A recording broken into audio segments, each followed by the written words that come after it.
Hello मेरे प्यारे बच्चों, कैसे हैं आप लोग। आई होप आप सब लोग बहुत अच्छे होंगे और सर्दियों का मजा भी ले रहे होंगे। फाइन। आज का जो ये मेरा टॉपिक है वीडियो का, वो मैंने लिया है पाइथागोरस थ्योरम से रिलेटेड। ये क्वेश्चन जो मैंने अभी बोर्ड पे लिखा है आपको, आप लोग इसको अच्छे से रीड कर लीजिए। पर मैं आपको एक बात बताना चाहूंगी कि ये चैप्टर है triangle and it's property class 7 के लिए। बट पाइथागोरस थ्योरम ये क्लास 8th में भी आती है, तो 8th के बच्चों के लिए भी ये क्वेश्चन यूजफुल है। तो पाइथागोरस थ्योरम को मैं एक्सप्लेन करते हुए ये सब समझाऊंगी आपको। पहले मैं क्वेश्चन को रीड करती हूँ। क्वेश्चन है, a 15 metre long ladder reaches a window 12 metre high from the ground on placing it against a wall at a distance x. Find the distance of the foot of the ladder from the wall. पहले तो question समझिए कि क्या दिया हुआ है। Question में हमें ये दिया है कि एक 15 मीटर की लैडर है जो कि एक वॉल पर है 12 मीटर हाइट पर। ये 12 मीटर हाइट, ये फ्लोर है, ये वॉल है और ये है लेडर। मैं इसको नेम दे देती हूँ ताकि आपको समझाने में मुझे इजी हो। ये है ए, बी और सी पॉइंट। अगर हम यहाँ पर लेते हैं तो क्वेश्चन के according A B is a wall and A C is a ladder and this one is the ground. ये दिया हुआ है कि ग्राउंड से 12 मीटर हाइट पर एक लेडर को प्लेस किया गया है, जो कि ग्राउंड से इसकी जो यहां से जो डिस्टेंस है वो हमें फाइंड आउट करनी है और इसमें एक्स दिया गया है क्वेश्चन में। तो क्वेश्चन को आप लोग अच्छे से समझिएगा कि 15 मीटर लेंथ लेडर की है। मैंने अभी आपको एक्सप्लेन कर दिया, लेकिन इसमें थोड़ा सा हमें समझना कैसे पड़ता है कि यहाँ पे पाइथागोरस थ्योरम यूज होगी। कैसे समझेंगे, देखिए इसमें राइट एंगल ट्रायंगल है। ये आपको दिया नहीं होगा, पर आपको अपना कॉमन सेंस अप्लाई करना होगा कि ये वॉल है और ये फ्लोर है। तो आप किसी भी वॉल और फ्लोर जहां भी आप बैठे, आप देख सकते हैं कि वॉल और फ्लोर के बीच में राइट एंगल यानी कि 90 डिग्री का एंगल फॉर्म होता है। और पाइथागोरस थ्योरम जो है वो सिर्फ राइट एंगल ट्रायंगल्स को ही समझाते हुए बनाई गई है। उन ट्रायंगल्स को जिनके टू साइड्स दिए हो, कोई भी टू साइड्स, और थर्ड साइड फाइंड आउट करना हो, ये पाइथागोरस है। पाइथागोरस थ्योरम को अगर मैं डिफाइन करूं तो वो उसको इस तरह से डिफाइन किया जा सकता है कि according to the Pythagoras, in a right angle triangle, the square of the hypotenuse, this side is known as the hypotenuse, is equals to the sum of the squares of the other two sides. I'm repeating it.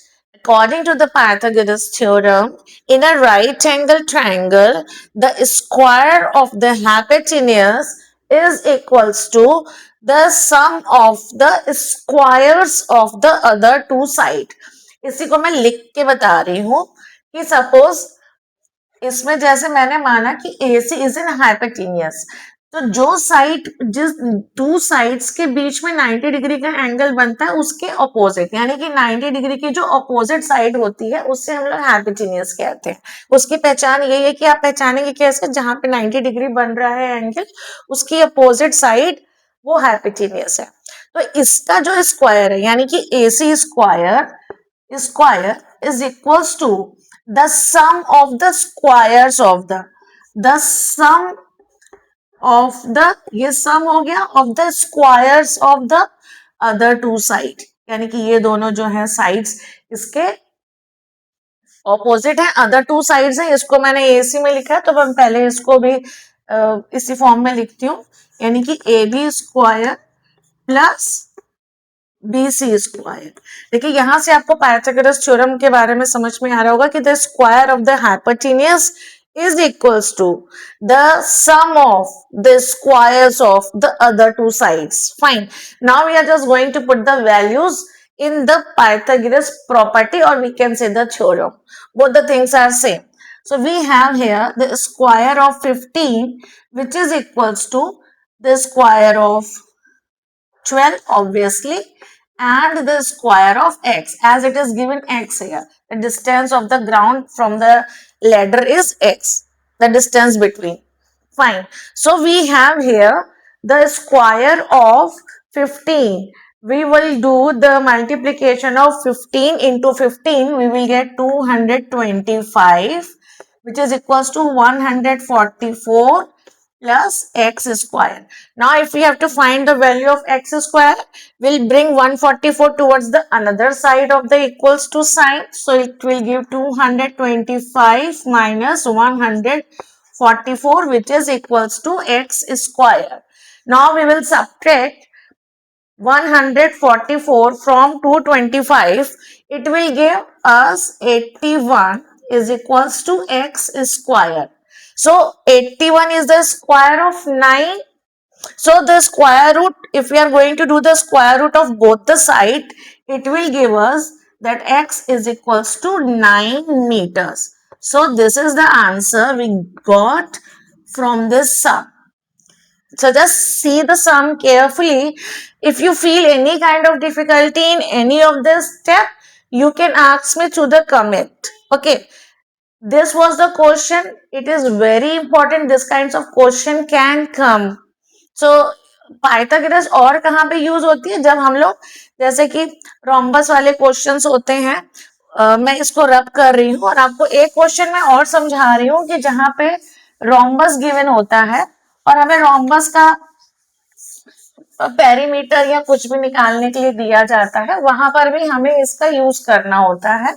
मैं question लिख के आपको भी explain करूंगी, but पहले आपको बताती हूँ कि किस तरह से यूज होता है.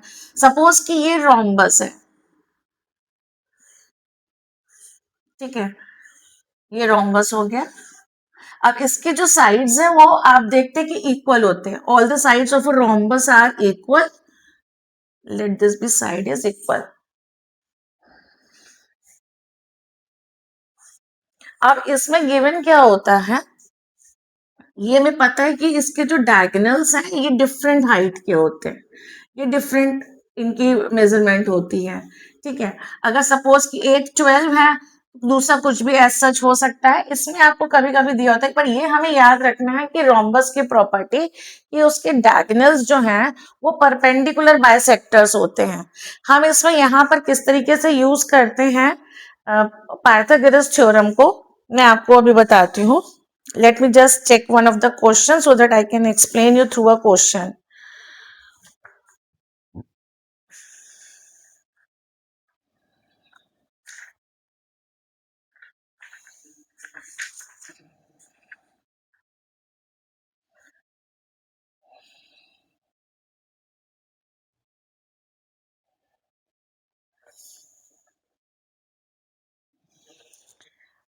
ये हमें दिया है कि all the sides are equal in a rhombus, that everyone is knowing. Fine.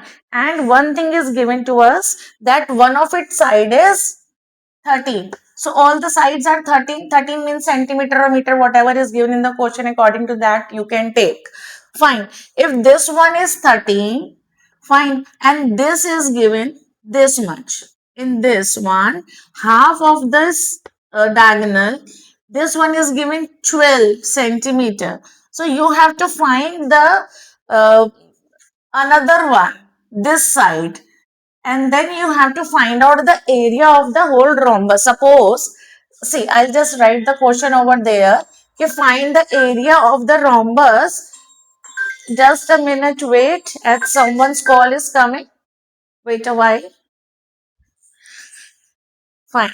So, suppose if it is given that find the area of the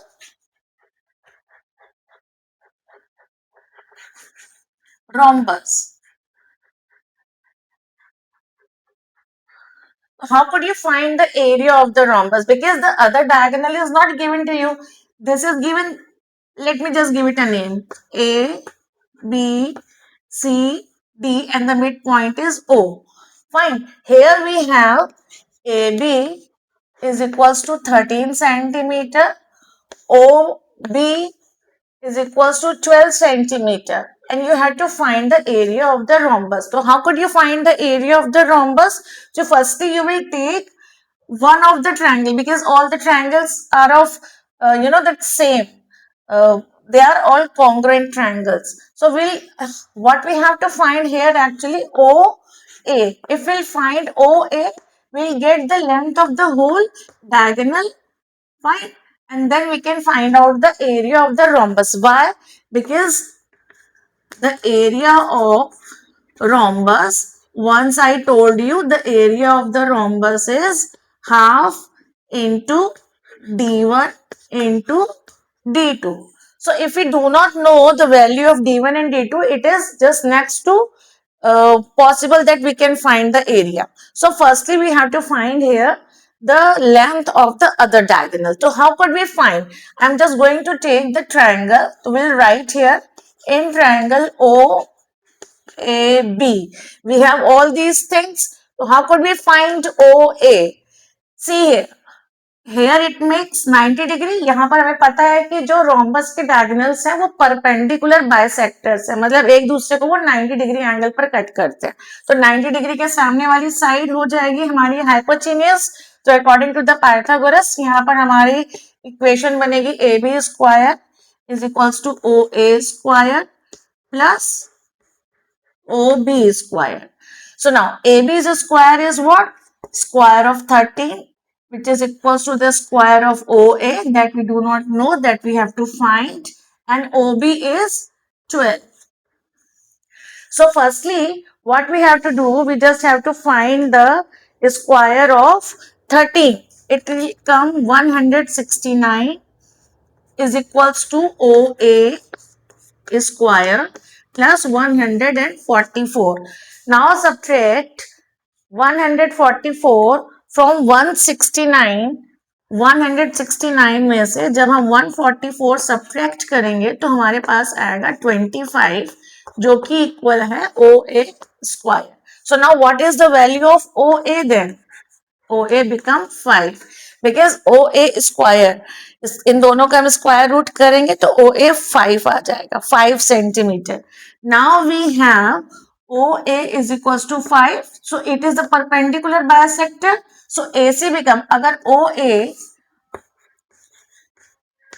5 centimetre है तो AC कितना हो जाएगा? Obviously 10 centimetre. और OB अगर 12 सेंटीमीटर है तो BD कितना हो जाएगा? 12 टू 24 सेंटीमीटर. अब हमारे पास ये एक डायगोनल है और ये दूसरा डायगोनल है रोम्बस का. इन दोनों की वैल्यूज हम इस फॉर्मूला में रखेंगे ताकि हमें रोम्बस का एरिया पता चले. तो हाफ इंटू D1 की जगह पे 10 और D2 की जगह पे 24 रखा. इसको डिवाइड किया 12 आया. 12 10 120 सेंटीमीटर लिया है तो हम यहाँ पे सेंटीमीटर लेंगे, सेंटीमीटर स्क्वायर. तो ये हमारा आंसर हो जाएगा कि हमने एरिया ऑफ रोम्बस कैसे निकाला. तो पाइथागोरस का यूज इस टाइप के क्वेश्चंस में भी होता है, मतलब राइट एंगल में होता है, बट आपको बताया नहीं जाएगा क्वेश्चन में कि यहाँ पे राइट एंगल है. ये आपको तब समझ में आएगा जब आपके कंसेप्ट्स क्लियर होंगे. आपको खुद से ये अंदाजा लगाना है कि हमें यहाँ पे पाइथागोरस थ्योरम यूज करनी है. तो मैथ्स उनके लिए इजी है जिनके लिए कंसेप्ट्स क्लियर है. तो math is easy if the concepts are clear. ये आप हमेशा याद रखिएगा कि अगर आपको कंसेप्ट क्लियर है तो आपको पता होगा कि आपको कौन सी प्रॉपर्टी, कौन सा फॉर्मूला कहाँ यूज करना है. ठीक है. मैं और भी अच्छे क्वेश्चंस के साथ आपके पास नया वीडियो लेकर के आऊंगी. ये ट्रायंगल एंड इट्स प्रॉपर्टी के जो ये मैंने 2 क्वेश्चंस बताए हैं ये बहुत इंपॉर्टेंट है 7th 8th दोनों क्लासेस के लिए. आई होप कि आपको ये समझ में आया होगा और मैं ये आप लोगों से उम्मीद करती हूँ कि आप लोग एटलीस्ट कमेंट करके तो जरूर बताया करिए कि आपको समझ में आया या नहीं आया, या अगर कोई और वीडियो आप कोई और टॉपिक चाहते हैं तो आप मुझे बताइए जिस पर मैं आपको वीडियो बना करके दे सकूं, आपके एग्जाम के प्रिपरेशन के लिए आपको हेल्प कर सकूं. So I feel very grateful if I help you somewhere. So till then, good luck.